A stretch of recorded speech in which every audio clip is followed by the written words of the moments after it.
Hi friends, welcome back to Moni Spicy Kitchen. இன்னைக்கு நாம ரொம்பவே டேஸ்டியான அது மட்டும் இல்லாம ரொம்ப ஹெல்த்தியான தட்டப்பயிறு சாதம் எப்படி பண்ணலாம்னு தாங்க பார்க்க போறோம். முக்கியமா ஸ்கூல் போற குழந்தைகளுக்கு நீங்க லஞ்ச் பாக்ஸா இது கொடுத்து விடலாம். உடம்புக்கு ரொம்பவே நல்லது. சோ கண்டிப்பா எல்லாத்தையுமே சாப்பிட்டுட்டு வந்துருவாங்க. ரொம்ப டேஸ்டியாவும் இருக்கும். இப்போ வாங்க இது எப்படி செய்யலாம்னு பார்க்கலாம். அதுக்கு முன்னாடி நம்ம சேனலை மறக்காம Subscribe பண்ணுங்க, லைக் பண்ணுங்க, ஷேர் பண்ணுங்க. First இது பண்றதுக்காக ஒரு பவுல்ல 1 கப் அளவுக்கு பாஸ்மதி ரைஸ் எடுத்து இத வந்து நல்லா கழுவி சுத்தம் பண்ணிடலாம். அதுக்கு அப்புறமா இதுல தண்ணி விட்டு இத ஒரு அரை மணி நேரம் ஊற வச்சிடலாம். நான் வந்து பாஸ்மதி ரைஸ் தான் எடுத்துர்க்கேன். நீங்க பாஸ்மதி ரைஸ்க்கு பதிலா நார்மலா நம்ம பொன்னி ரைஸ் அப்புறமா சீரக சம்பா எது வேணா எடுத்துக்கலாம். நான் வந்து வீடியோக்காக மட்டும் தான் இது பண்ணியிருக்கேன். நம்ம லஞ்ச் பாக்ஸ் ரெசிபி அப்படிங்கிறதுக்காக. நீங்க வீட்ல நார்மலா பண்றீங்கன்னா நீங்க வீட்ல யூஸ் பண்ணக்கூடிய ரைஸ்ல கூட பண்ணலாம். இப்போ இத ஊற வச்சிட்டு ஒரு குக்கர் எடுத்து நம்ம எந்த கப்ல அரிசி அளந்தோமோ அதே கப்ல அரை கப் அளவுக்கு தட்டப்பயிறு எடுத்துர்க்கேன். இத வந்து நம்ம ஊற வச்சு அப்படியே வேக வைக்க கூடாது. அப்படி வேக வச்சோம் அப்படினா இதுல வந்து பச்சை வாசனை வர ஆரம்பிக்கும். அதனால ஃபர்ஸ்ட் நல்லா வறுத்து எடுத்துட்டு இத கழுவி மாத்தி வச்சிடலாம். இப்போ அதே குக்கர்ல ஒரு 2 டேபிள் ஸ்பூன் அளவுக்கு தேங்காய் எண்ணெய் சேர்த்திருக்கேன். இதுல வந்து ஒரு அரை டீஸ்பூன் கடுகு, அரை டீஸ்பூன் அளவுக்கு சோம்பு போட்டுக்கோங்க. சீரகம் போட வேண்டாம்.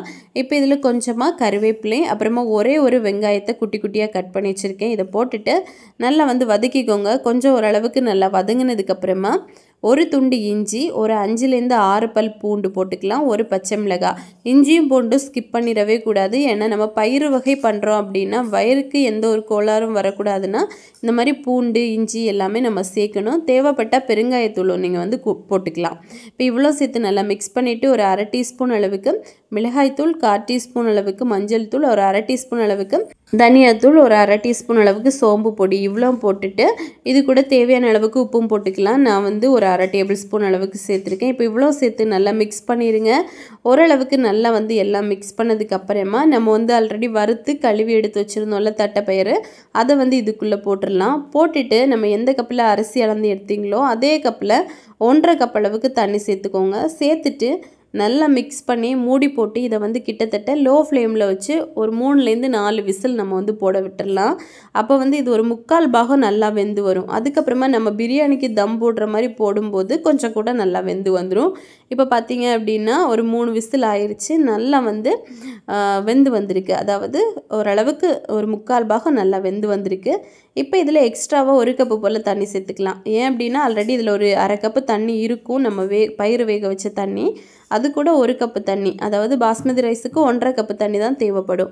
இப்போ வந்து தண்ணி நல்லா கொதிச்சதுக்கு அப்புறமா நம்ம ஊற வச்சிருந்த பாஸ்மதி ரைஸ் இதுக்குள்ள போட்டு நல்லா வந்து mix பண்ணிடலாம். உப்பு செக் பண்ணி பார்த்துக்கோங்க. உப்பு தேவைப்பட்டா நீங்க போட்டுக்கலாம். இப்போ பாத்தீங்கன்னா எனக்கு ஒரு அரை டீஸ்பூன் அளவுக்கு உப்பு தேவைப்பட்டுச்சு. சோ போட்டுட்டு நல்லா mix பண்ணி கொடுத்துட்டு நம்ம மூடி போட்டு கிட்டத்தட்ட லோ ஃப்ளேம்ல வச்சு ஒரு விசில் அடிச்சா போதும். நமக்கு சூப்பரா தட்டப்பயிறு சாதம் வந்து ரெடி ஆயிரும். இப்போ மூடி போட்டு நம்ம வந்து வேக வச்சிடலாம். லோ ஃப்ளேம்ல தான் கண்டிப்பா வேக வைக்கணும். அது ரொம்ப முக்கியம். இப்போ மூடி போட்டுருங்க. விசிலும் போட்டுருங்க. போட்டுட்டு ஒரு விசில் அடிச்சதுக்கு அப்புறமா ஓபன் பண்ணி பார்த்தோம் அப்படினா நல்ல பூ மாதிரி உதிரியா நமக்கு வந்து தட்டப்பயிறு சாதம் ரெடி ஆயிரும். இது வந்து பாஸ்மதி ரைஸ்க்குன்னு மட்டும் கிடையாது. எந்த ரைஸ்ல நீங்க இந்த மாதிரி வச்சிட்டீங்க அப்படினாலும் ரொம்ப சூப்பரா இருக்கும்.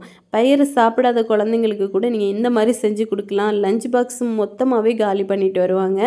அவ்வளவுக்கு டேஸ்டியா, அவ்வளவுக்கு உடம்புக்கு ஹெல்த்தியாவும் இருக்கும். சோ கண்டிப்பா செஞ்சு பார்த்துட்டு எப்படி வந்துச்சுன்னு கமெண்ட் பண்ணுங்க.